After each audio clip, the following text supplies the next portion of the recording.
Assalamualaikum warahmatullahi wabarakatuh. Salam sehat untuk kita semua dan salam perawat untuk seluruh perawat di Indonesia. Berjumpa lagi bersama saya Utami Dwi Yusri.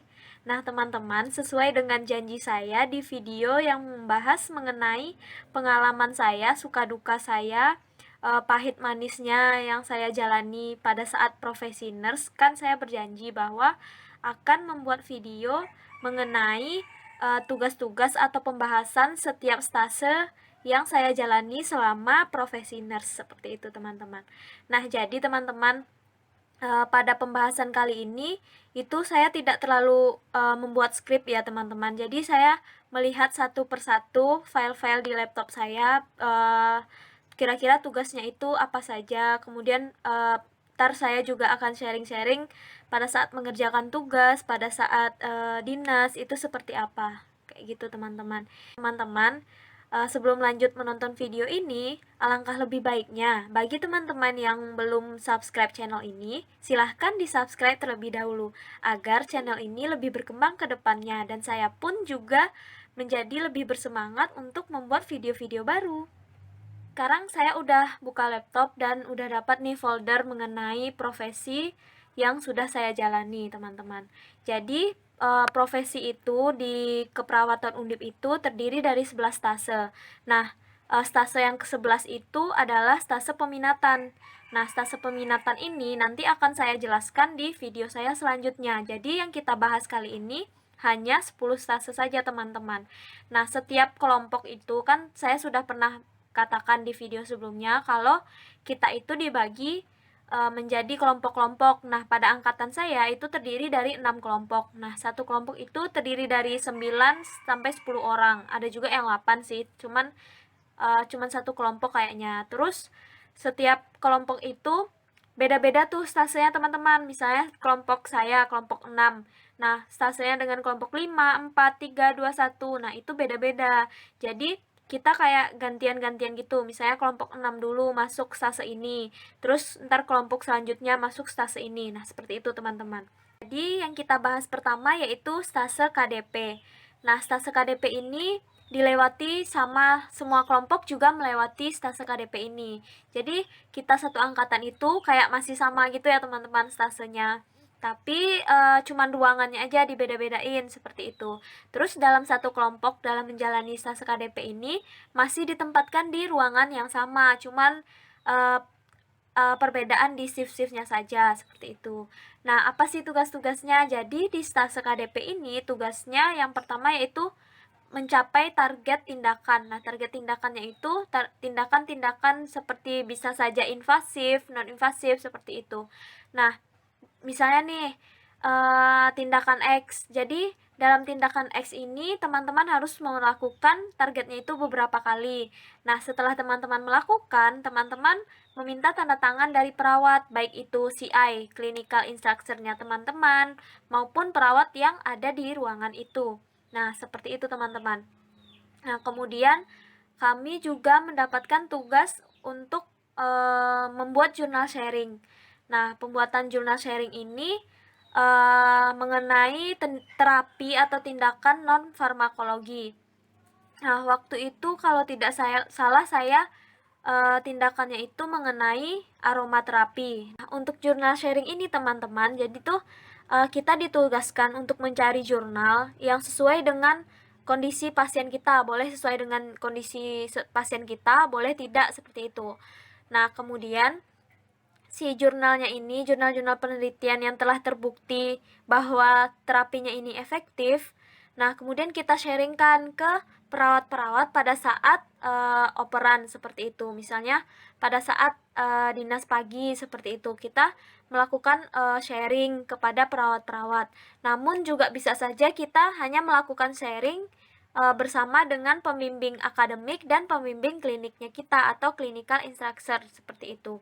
Nah, kemudian pada saat jurnal sharing ini juga bisa nih keluarlah pertanyaan-pertanyaan dari si perawat-perawat yang ada di ruangan itu dan yang mengikuti operan jaga pada saat itu. Seperti itu teman-teman. Kemudian tugas selanjutnya yaitu asuhan keperawatan. Nah, jadi pada saat stase KDP ini kita selama 3 minggu itu ditugaskan untuk mendapatkan pasien kelolaan. Nah, pasien kelolaan kita ini kasusnya tergantung teman-teman dari clinical instruction kita. Nah, misalnya saya dapatnya pasien dengan diagnosa keperawatan apa, atau pasien dengan diagnosa medis apa, seperti itu. Terus teman saya yang lain apa. Nah, kemudian kita itu mengelola pasien ini dari si pasien ini datang atau pada saat kita mendapatkan pasien sampai si pasien ini pulang, seperti itu. Nah, selama 3 minggu itu. Nah, begitu teman-teman.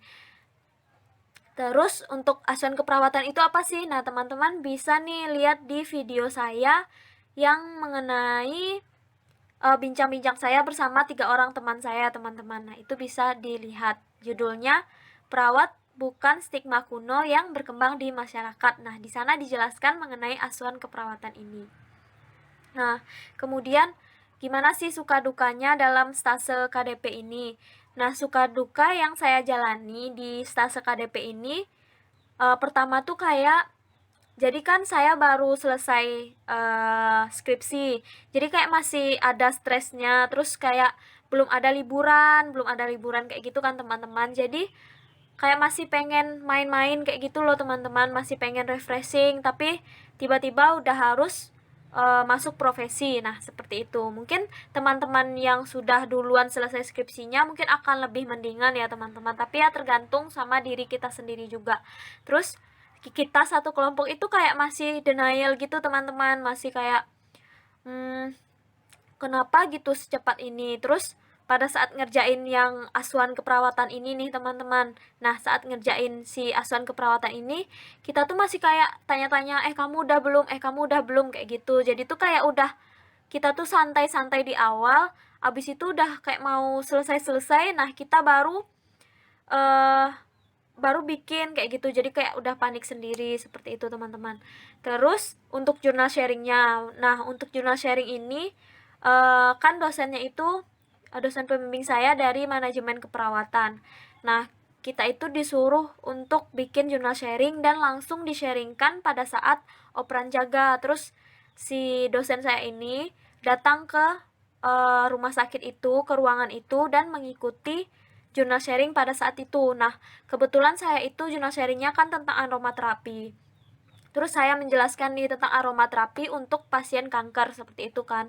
Terus pada saat saya selesai mempresentasikan, nah ternyata ada perawat yang bertanya, 1, 2, atau 3 orang, seperti itu teman-teman. Saya nggak nyangka sih bakalan ada yang nanya awalnya. Ternyata ditanya-tanya sama perawatnya, begitu. Jadi perawat di rumah sakit tempat saya praktik ini, di RSUP Karyadi ini, perawatnya juga lumayan antusiasnya tuh tinggi, terus juga memang terlatih seperti itu teman-teman. Jadi ketika kita ngelakuin sesuatu itu pasti perawat-perawatnya juga akan antusias untuk berpartisipasi, seperti itu. Terus untuk tindakan-tindakan, nah untuk tindakan-tindakannya ini kita bisa melakukan banyak tindakan sih kalau di RSUP Karyadi ini. Dan saya juga pada saat melakukan tindakan juga perawat-perawatnya tuh mau kayak ngajarin atau ngeliatin. Terus kalau kita salah nantinya sama-sama direview ulang, seperti itu. Oh iya, ada satu tugas lagi, yaitu tugas mengenai tindakan yang tindakan wajib yang kita lakukan. Kayak apa ya? Tindakan itu tuh sama kayak clinical assessment-nya kita. Jadi nanti kita disuruh melakukan satu tindakan atau kita melakukan suatu tindakan, nah itu dinilai oleh CI-nya kita atau perawat nurse, seperti itu, yang udah lulusan nurse, seperti itu. Nah, waktu itu saya melakukan pemasangan kateter teman-teman. Jadi pada saat saya melakukan pemasangan kateter, nah itu diawasi oleh si perawat ini dan dinilai oleh perawat ini, seperti itu. Jadi kita kan itu ada bukunya, buku setiap stase. Nah, nanti penilaiannya di buku itu, seperti itu teman-teman. Nah, terus ketika sudah selesai semua nih, udah 3 minggu atau sudah hampir 3 minggu, nah kita kan udah menyusun nih tugas-tugasnya, tap udah dibikin kayak gitu kan. Terus kita juga ada responsi namanya teman-teman. Nah, kalau KDP ini menurut saya ya dari semua stase, dari 11 stase yang saya jalani, nah itu si KDP ini adalah stase yang menurut saya paling santai dan paling masih kayak pemanasan lah. Nah, tapi tuh pada saat awal-awal melakukannya tuh sebenarnya lebih karena belum terbiasa sama masih ada males-malesnya. Jadi pembuatan tugasnya tuh kayak mepet gitu. Dan yang dapat saya ambil dari stase ini tuh benar-benar kayak masih awal kita latihan dan sepertinya ya teman-teman, asuhan keperawatan yang paling nggak bagus nih dari semua asuhan keperawatan yang saya bikin selama profesi, nah itu adalah di stase KDP ini. Seperti itu teman-teman. Sekarang lanjut ke stase yang kedua. Nah, yang kedua itu kelompok saya mendapatkan stase gerontik. Nah, stase gerontik ini teman-teman juga selama 3 minggu. Nah, selama 3 minggu ini kita tidak hanya di rumah sakit, jadi dibagi ke 2 tempat. Tapi masih sama-sama, kelompok kita tuh masih sama-sama dalam satu ruangan.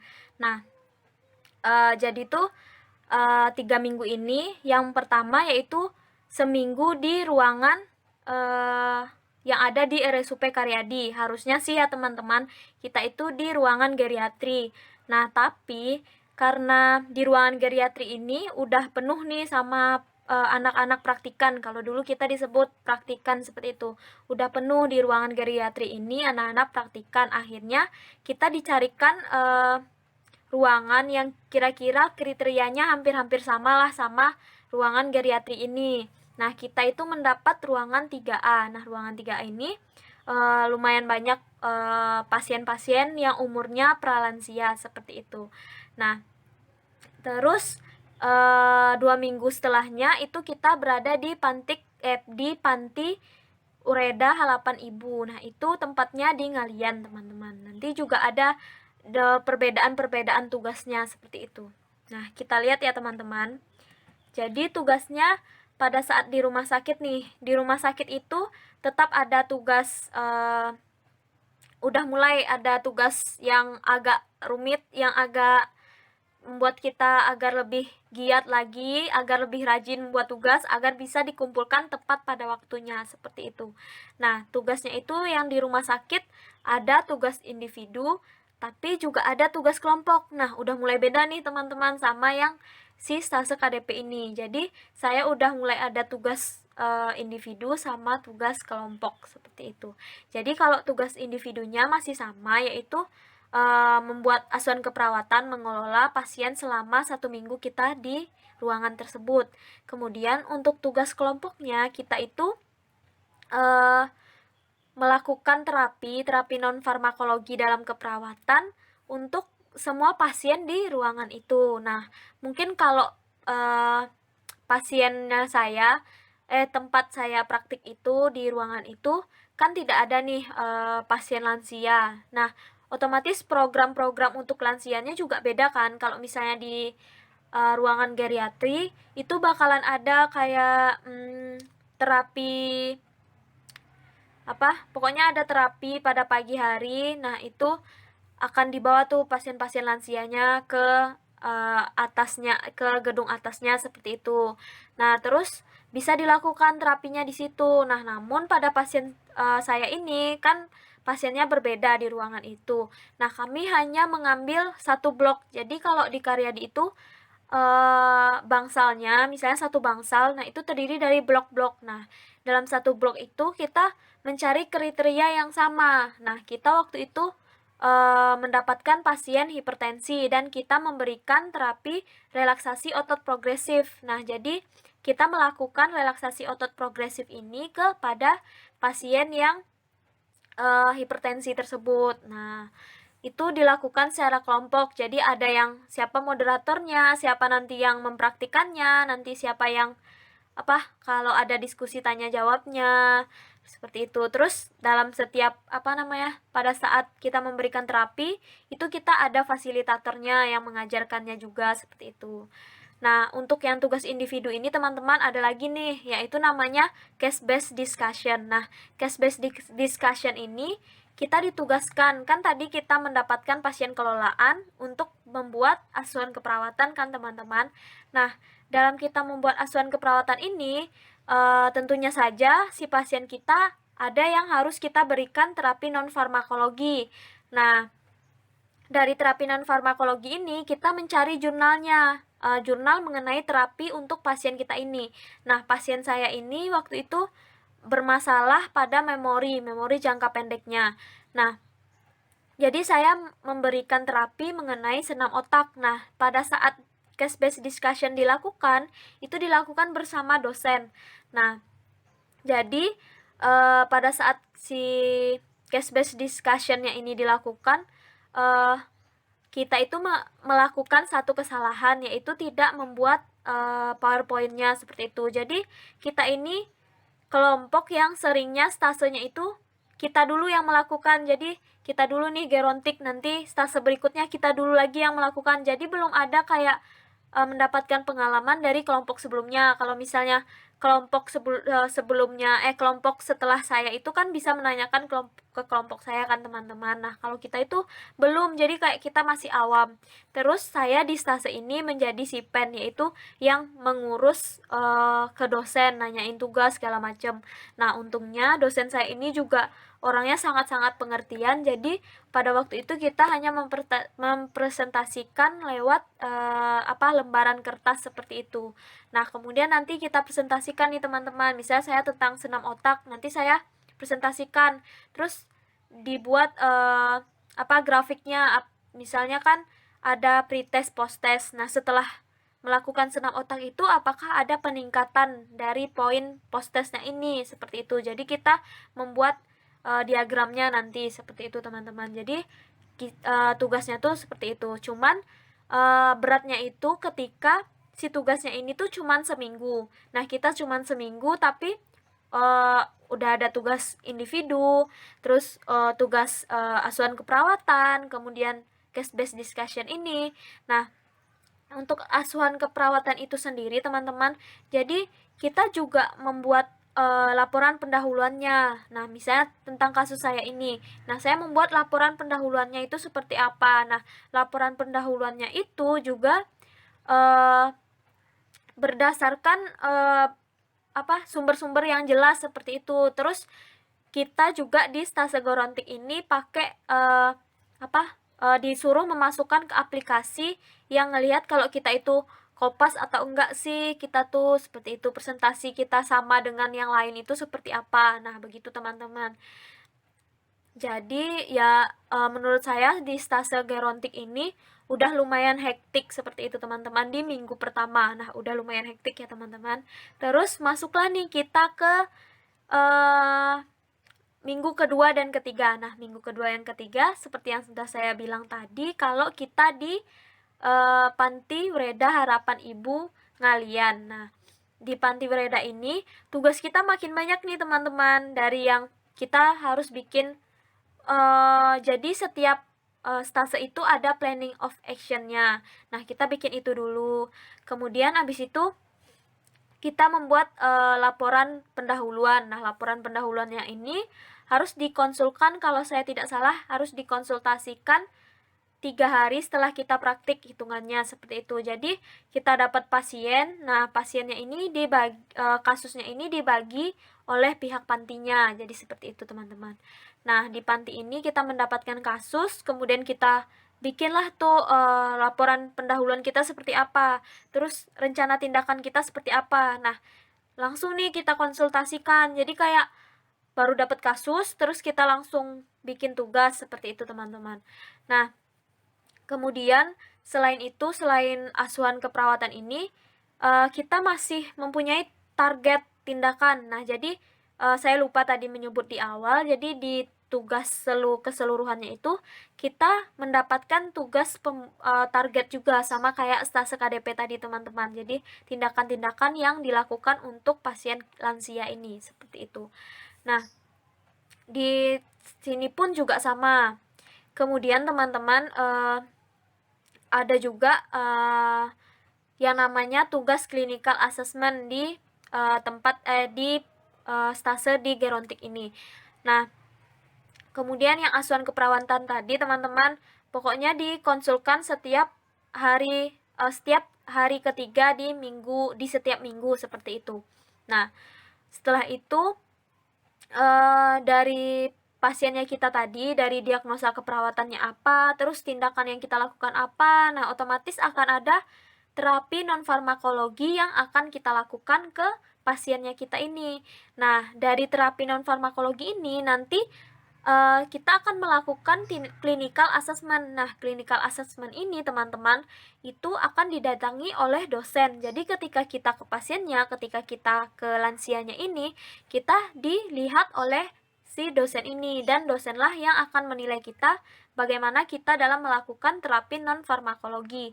Nah, pada waktu itu saya melakukan terapi non-farmakologi itu tentang mengenang masa lalu seperti itu teman-teman, dan tentang seni. Nah, waktu itu saya mengajak lansianya ini menyulam, kemudian menggambar seperti itu. Kemudian juga bercerita-cerita. Nah, ada lagi teman-teman saya yang lain, misalnya rendam kaki, misalnya melakukan aktivitas seperti itu.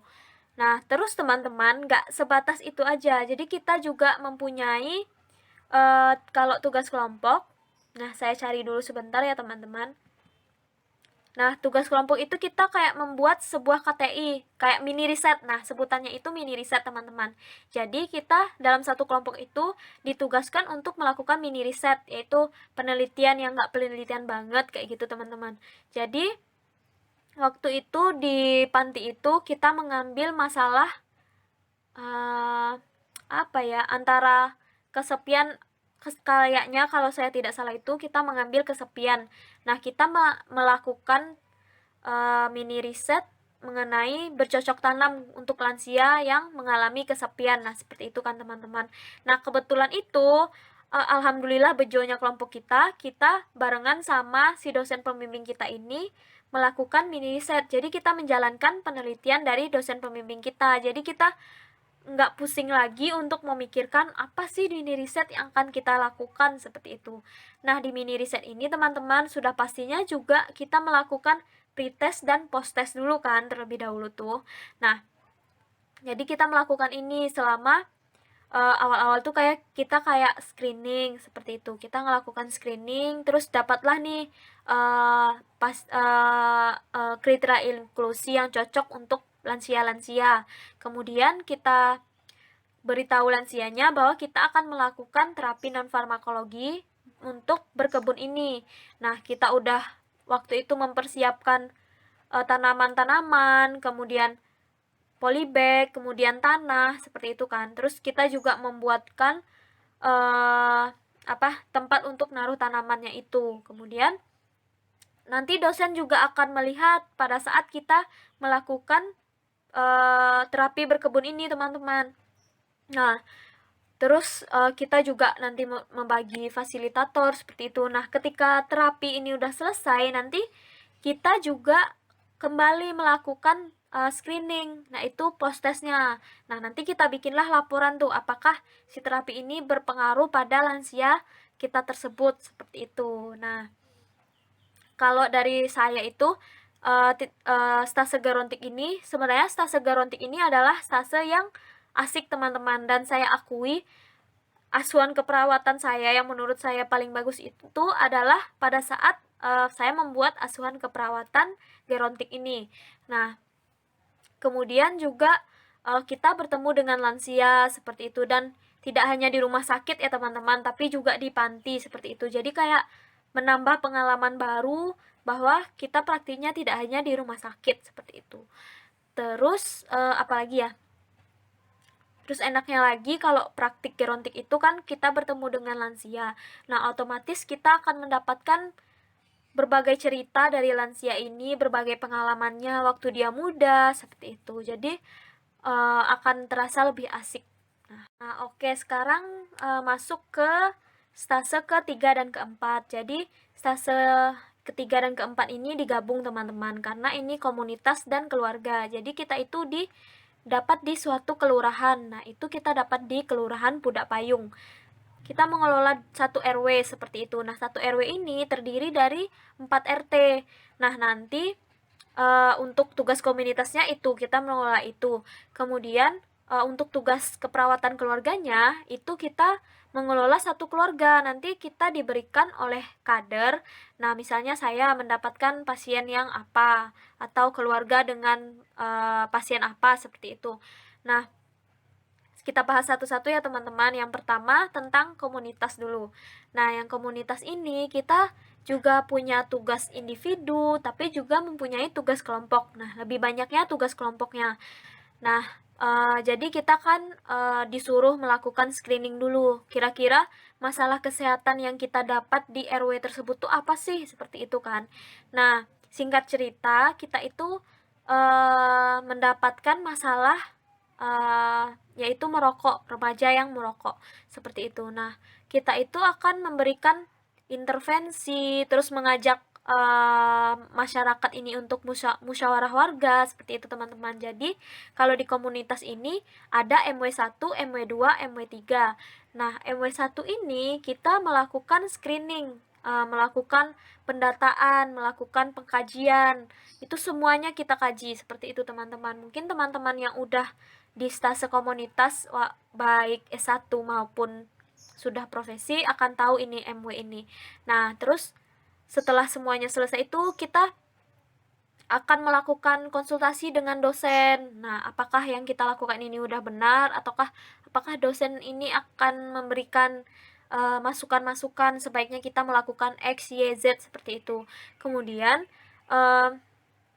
yang kedua itu melakukan musyawarah warga 2. Nah, musyawarah warga 2 ini kita melakukan pemaparan tentang masalah yang kita dapatkan, terus mencari solusi bersama dengan warga seperti itu, dan mencari apakah hal-hal yang dipilih warga untuk dilakukan kepada remaja-remaja dengan perokok ini. Nah, seperti itu teman-teman. Nah, kemudian untuk MW3-nya itu kita pemaparan setelah kita kan sudah disetujui nih di MW2 apa nih tindakan yang akan dilakukan pada remaja-remaja perokok seperti itu kan. Nah, setelah kita melakukan tindakan-tindakan intervensi ini, nah kita melakukan musyawarah warga. Nah, hasilnya itu seperti apa sih? Apakah ada penurunan ataukah masih ada peningkatan? Kemudian kita juga membahas rencana jangka panjangnya di MW3 ini. Nah, untuk MW3 ini teman-teman, itu kita merencanakan hal-hal yang disetujui oleh remaja itu dan masyarakat sekitarnya seperti itu. Jadi merekalah yang nanti akan bekerja sama untuk melakukan hal-hal yang sudah sebelumnya dilakukan sama hal-hal yang baru akan dilakukan selanjutnya seperti itu. Jadi sebenarnya stase keperawatan komunitas ini stase yang lumayan hektik teman-teman, karena itu kan kita di Tembalang dan Pudak Payung seperti itu. Jadi jaraknya itu lumayan jauh teman-teman. Terus kita juga harus ke puskesmasnya, tetap harus ke puskesmasnya, terus ke warga. Nah, terus kita melakukan intervensi. Nah, yang saya rasain ya, itu lumayan hektik teman-teman. Dan bertepatan juga dengan acara wisudanya saya, wisuda S1 seperti itu teman-teman. Jadi lumayan hektik. Nah, kemudian teman-teman, nanti pada saat kita melakukan intervensi nih, pada saat setelah MW2, nanti kan kita ada rentetan intervensi yang akan kita lakukan berdasarkan diagnosa yang kita dapatkan. Nah, itu setiap orang itu mempunyai tugas untuk menjadi koordinator, misalnya dalam sharing apa atau kegiatan apa. Nah, itu ada penanggung jawabnya masing-masing. Nah, seperti itulah tugasnya untuk individunya. Kemudian kita pun juga bertugas, misalnya ada yang PJ apa seperti itu. Nah, kemudian untuk yang tugas keperawatan keluarganya teman-teman, nah yang keperawatan keluarganya ini kita diberikan keluarga kelolaan yang akan kita kelola oleh kadernya, kader di sana, kader kesehatan di sana seperti itu. Nah, kita itu dikasih. Nah, waktu itu saya mendapatkan keluarga yang ada pralansianya. Nah, itu setelah kita perkenalkan diri, kemudian kita melakukan pengkajian segala macam. Nah, itu pengkajiannya bukan hanya di satu satu orang saja, teman-teman. Jadi di semua keluarga. Jadi di semua keluarga itu kita pengkajian. Nah, terus kita catat masalah di keluarga itu seperti apa. Kemudian nantinya kita saling diskusi sama keluarganya, sama anggota keluarganya, apakah anggota keluarganya ini setuju untuk melakukan intervensi X, intervensi Y, intervensi Z, seperti itu. Nah, kemudian kita melakukan intervensi itu bersama-sama dengan keluarganya. Nah, seperti itu teman-teman. Nah, yang dapat saya ambil nih di stase komunitas keluarga ini tuh banyak sekali pengalaman yang dapat saya ambil. Seperti yang saja dapat relasi-relasi baru, karena punya keluarga baru juga, itu keluarga kelolaannya seperti itu. Udah kayak orang tua sendirilah dengan pralansia yang saya kelola ini. Kemudian relasi-relasi baru karena kita bertemu dengan kader-kader, terus perawat-perawat di puskesmas, tenaga kesehatan di puskesmas sekitar kelurahan tersebut. Kemudian kita juga mendapatkan teman-teman baru, yaitu dari remaja-remaja tadi kan ya teman-teman. Nah, kita mendapatkan teman-teman baru dan pengalaman-pengalaman baru tentunya. Kemudian juga kita benar-benar terlatih untuk tidak melakukan hal-hal secara instan, karena kita mendapatkan pembimbing yang benar-benar harus melakukan itu melewati proses-proses seperti itu teman-teman. Terus juga pembimbingnya itu mengajarkan kita untuk menjangkau hal-hal yang belum dijangkau oleh orang seperti itu. Jadi kayak misalnya merokok tadi kan teman-teman, itu kan satu hal yang belum terlalu sering dijangkau oleh orang-orang. Nah, itu dijangkau oleh pembimbing saya. Dan pada saat melakukan konsultasi teman-teman, kita itu melakukan konsultasi berkali-kali sampai udah nggak terhitung, lumayan banyak konsultasi yang kita lakukan bersama dosen saya ini. Dan memang dosen saya ini sangat berpengalaman dalam hal komunitas seperti itu teman-teman. Jadi banyak banget yang kita dapat di komunitas dan keluarga ini. Apalagi stase ini kita lakukan selama 7 minggu teman-teman. Nah, bayangkan lamanya seperti apa, keluh kesahnya seperti apa, terus di dalam kelompok itu akan seperti apa. Nah, begitulah teman-teman. Nanti kalau misalnya teman-teman penasaran nih seperti apanya di stase komunitas keluarga, teman-teman bisa komentar nih di kolom komentar, Kak, bahas dong tentang stase ini, bahas secara lebih rinci lagi, seperti itu. Pokoknya untuk semua stase nih, jika teman-teman ingin lebih mengetahui, lebih kepo, nah teman-teman tinggal komen di kolom komentar. Nah, oke, sekarang lanjut ke stase kelima. Nah, stase kelima pada saat profesi yaitu stase jiwa. Nah, stase jiwa ini saya ikuti di RSC Dr. Amino Gondoutomo. Nah, itu juga di Semarang, teman-teman.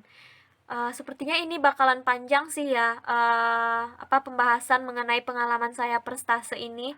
Mungkin akan panjang nanti.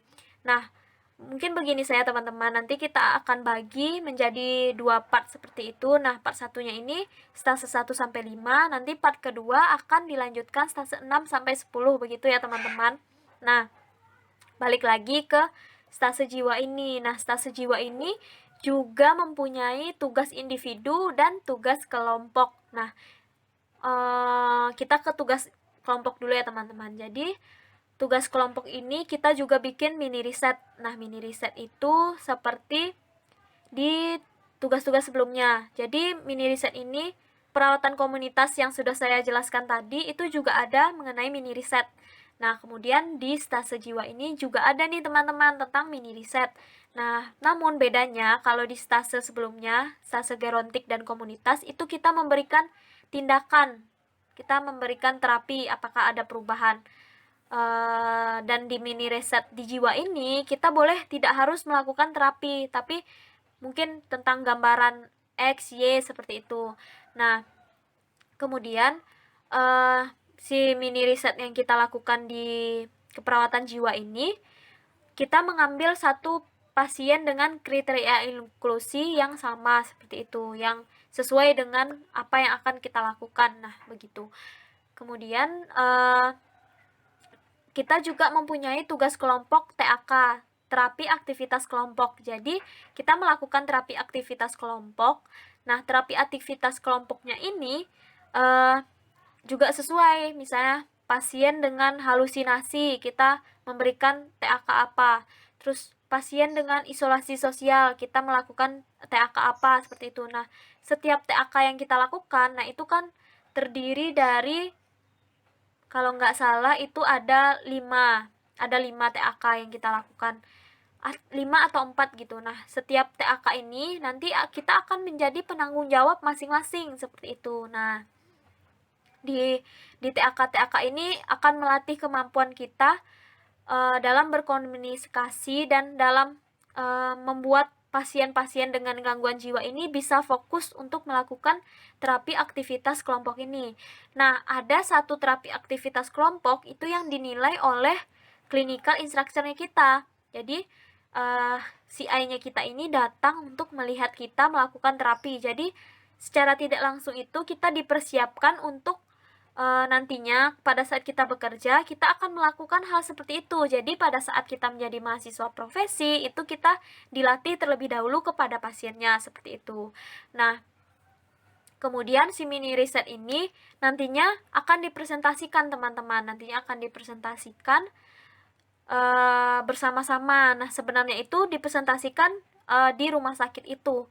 Tapi karena ada kendala entah dari dosen entah bagaimana, waktu itu kelompok saya dapat kendala, jadi kita hanya melakukan presentasi mini riset ini di kampus, jadi tanpa clinical instructor atau pembimbing klinik kita, seperti itu teman-teman. Nah, jadi waktu itu kita mengambil mengenai pasien dengan isolasi sosial, kayaknya kalau saya nggak salah kita mengambil yang begitu. Nah, itu juga nanti kita bikin bab-babnya, misalnya bab 1 tentang latar belakang, kemudian tentang tinjauan pustaka, dan hal-hal sebagainya. Nah, itu seperti kita membuat laporan lah tugas-tugasnya teman-teman, tapi dilakukan secara kelompok. Kemudian kita oh iya, waktu di stase jiwa ini kita udah berpisah nih teman-teman, dipisahkan ruangan. Nah, nama-namanya jadi kan ada urutan nama. Nah, saya itu termasuk urutan yang agak ke bawah, seperti itu kan teman-teman. Nah, 5 ke atas itu di ruangan X. Nah, saya itu di ruangan Y, seperti itu kira-kira. Nah, kemudian untuk tugas individunya ini juga dibagi oleh perawat di ruangan itu. Jadi kalau di keperawatan jiwa ini, clinical instructor kita tidak mesti perawat yang ada di sana. Waktu saya seperti itu, tidak mesti perawat yang ada di ruangan itu. Nah, waktu itu saya mendapatkan perawat yang bertugas di manajemen keperawatannya, di ruangan manajemen rumah sakit, seperti itu. Nah, tapi beda nih sama yang stase lain. Kalau stase lain emang clinical instructor-nya ini berada di ruangan tersebut. Nah, jadi pada saat mendapatkan pasien, kita itu dibagi oleh si perawat yang ada di sana. Tapi waktu itu perawat yang ada di sana itu lebih menyerahkan kepada kita. Nah, terserah kalian mau ambil pasien yang dengan keluhan apa, dengan diagnosa apa, seperti itu. Kemudian waktu itu saya mendapatkan pasien dengan halusinasi pendengaran, penglihatan, halusinasi pendengaran, penglihatan, dan diagnosa-diagnosa lainnya.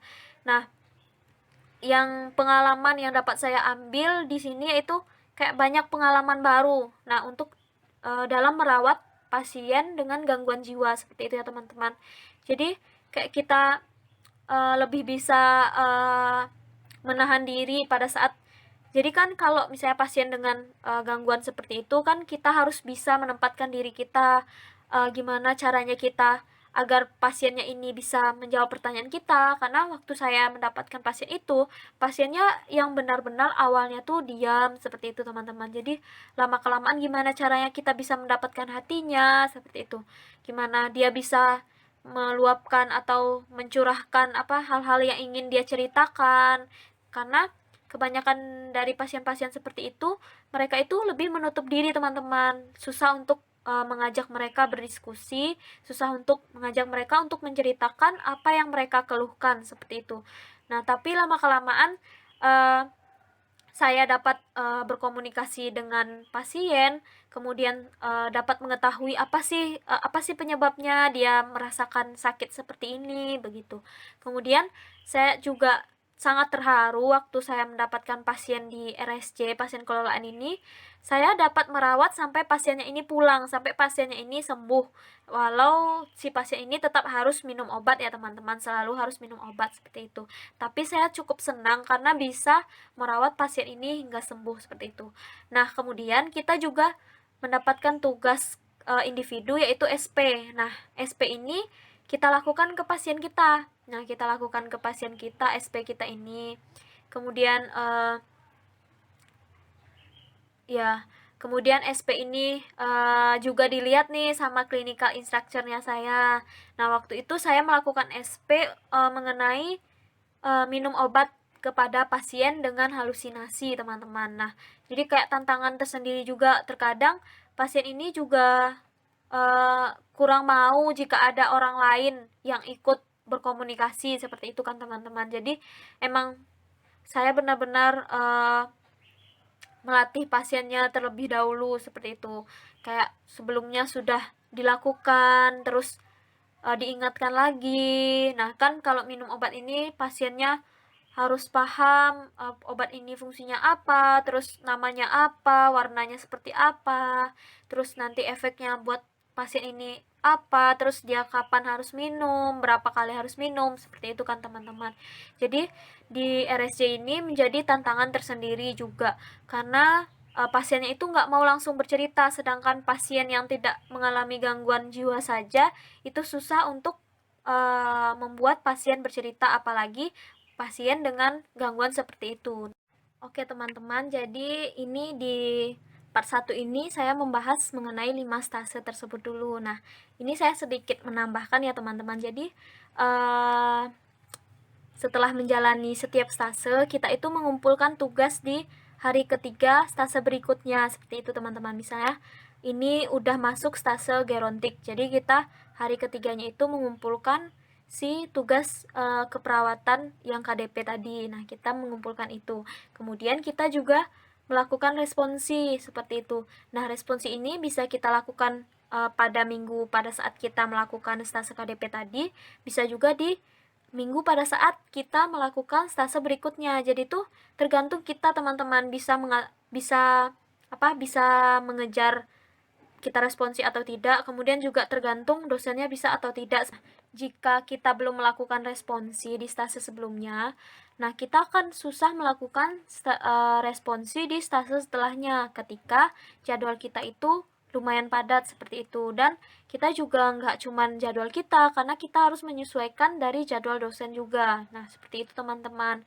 Nah, kebetulan nih pada saat stase KDP ini, semua kelompok setelah stase KDP itu diliburkan selama 1 minggu teman-teman. Jadi di dalam 1 minggu ini kita melakukan responsi seperti itu. Jadi kayak masih stase KDP tadi itu masih sangat longgar lah teman-teman. Kemudian untuk stase-stase berikutnya kita melakukan responsi juga. Cuman kalau yang gerontik ini responsinya paling waktu kita clinical assessment dan case based discussion, cuman seperti itu. Kemudian untuk stase komunitas dan keluarga itu juga kita prosesnya itu lebih ke pada saat berproses seperti itu, pada saat kita menjalankan MW1, MW2, MW3. Nah, itu setiap minggunya atau setiap beberapa hari sekali itu kita tetap bertemu dengan dosen teman-teman. Jadi ketika kita konsultasi, nah itulah saat dosen itu menanyakan seperti apa sih misalnya keluarga kelolaan kita, seperti apa sih masyarakat kelolaan kita, seperti itu teman-teman. Jadi kalau di komunitas dan keluarga ini kita lebih sering bertemu dengan dosen seperti itu. Nah, kemudian kalau di jiwa, nah di jiwa ini responsinya paling pada saat kita konsul dengan dengan CI-nya. Jadi tuh semua tugas ini teman-teman responsinya nggak cuman sama dosen pembimbing, tapi juga dengan pembimbing kliniknya kita. Nah, itu pada saat kita konsultasi mengenai ASKEP, asuhan keperawatan, nah itu akan ditanyai, misalnya pasien ini apa, terus emang kalau kayak gini-gini bakalan gimana, seperti itu. Jadi nggak cuman dengan dosen pembimbing kalau responsi teman-teman. Terus kemudian pada saat stase jiwa ini saya mendapatkan dosen yang yang baik juga. Terus saya waktu itu kebetulan tidak responsi teman-teman. Jadi si dosen saya ini kayak udah tanya-tanya pada saat presentasi. Jadi kan kita tadi saya udah jelaskan bahwa kita mempunyai presentasi pada saat mini riset. Nah, si dosen ini udah menanya kita masing-masing pada saat mini riset ini, teman-teman. Jadi nilainya sudah diambil dari situ. Nah, begitu. Jadi tugasnya itu ada asuhan keperawatan, presentasi, responsi, clinical assessment, case based discussion, mini riset. Nah, pokoknya begitulah teman-teman. Nah, mungkin untuk part yang pertama saya cukupkan sampai di sini. Mohon maaf apabila ada kesalahan. Terus untuk teman-teman yang ingin lebih dalam mengetahui perihal satu persatu stase, nah bisa nih untuk komentar di kolom komentar. Nah, berikan saran, Kak bahas tentang stase ini dong, Kak bahas tentang stase ini dong, kayak gitu. Kemudian untuk teman-teman yang sudah menonton video ini hingga akhir, juga jangan lupa untuk share ke teman-teman yang lain atau ke kenalan-kenalan yang lain agar orang-orang lain juga dapat mengetahui informasi yang saya berikan ini dan lebih banyak lagi yang mengetahui tentang dunia keperawatan seperti itu. Oke, terima kasih telah menyaksikan. Salam sehat, salam tangguh. Assalamualaikum warahmatullahi wabarakatuh.